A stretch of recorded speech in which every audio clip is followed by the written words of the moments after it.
বন্ধুসকল, মহিলাসকল কিমান দিন নকৰাকৈ থাকিব পাৰে তেনেকুৱা এটা প্ৰশ্ন মোলৈ আহিছে। আজিৰ ভিডিঅ'টোত ডিটেইলছত কথা পাতিম, গতিকে ভিডিঅ'টো শেষলৈকে চাই থাকিব, তেতিয়াহে আপোনাৰ ইনফৰমেশ্যনটো ভালকৈ বুজি পাব আৰু ইনফৰমেশ্যনটোৱে আপোনাৰ জীৱনত কাম দিব। চোৱা বন্ধুসকল, মই এটা কথা কৈ দিওঁ, বিয়াৰ পিছত পুৰুষসকলে যে মহিলাসকলক ঘৰত এৰি থৈ যায়, সেইটো বৰ বেয়া কথা। মোৰ বিষয় মতে এনেকুৱা হ'ব নালাগে, কাৰণ তাত বহুতো ধৰণৰ প্ৰব্লেমৰ সন্মুখীন হ'বলগীয়া হয়।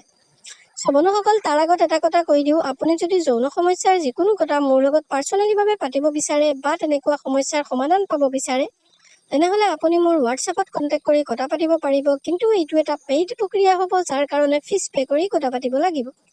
এতিয়াও মূল বিষয়বস্তুলৈ চাওক বন্ধুসকল, কথাটো হ'ল তেনেকুৱা যে বিয়াৰ পিছত এগৰাকী মহিলা বিয়াৰ আগত তাই নকৰাকৈ থাকিব পাৰে, কিন্তু বিয়াৰ পিছত এগৰাকী মহিলা যৌনক্ৰিয়াৰ প্ৰতি এক্টিভ হৈ যায় বা তেখেতৰ বডিত বহুতো ধৰণৰ চেঞ্জেছ আহে, যাৰ ফলত তেখেতসকল যৌন মিলনৰ প্ৰতি সক্ৰিয় হৈ পৰে।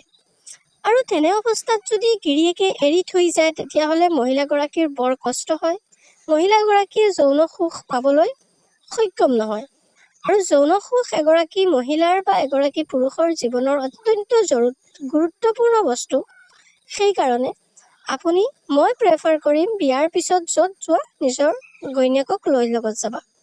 2 নম্বৰ কথাটো হ'ল মহিলাই কিমান দিন নকৰাকৈ থাকিব পাৰে। চোৱা, এগৰাকী যৌনক্ৰিয়াত ভাল এক্টিভ মহিলা বেছিতকৈ বেছি 3 মাহ, তাতকৈ বেছি নকৰাকৈ থাকিব নোৱাৰে। তাৰপিছত যদি কৰিব নোৱাৰে, তেনেহ'লে কমচে কম নিজকে তৃপ্তি দিব আঙুলিয়াক বা বেলেগ কোনো ইনষ্ট্ৰুমেণ্টৰ সহায়ত, যদি যৌন মিলন কৰিব পৰা অৱস্থাত নাথাকে। সেইকাৰণে মই প্ৰেফাৰ কৰোঁ যে আপোনালোকে তেনেকুৱা নকৰিব। আশা কৰিছোঁ আপুনি কথাবোৰ গম পাইছে। ভিডিঅ'টো ভাল লাগিলে মোৰ চেনেলটো ছাবস্ক্ৰাইব কৰি ভিডিঅ'টো এটা শ্বেয়াৰ কৰিব আৰু এটা লাইক কৰিব। ধন্যবাদ।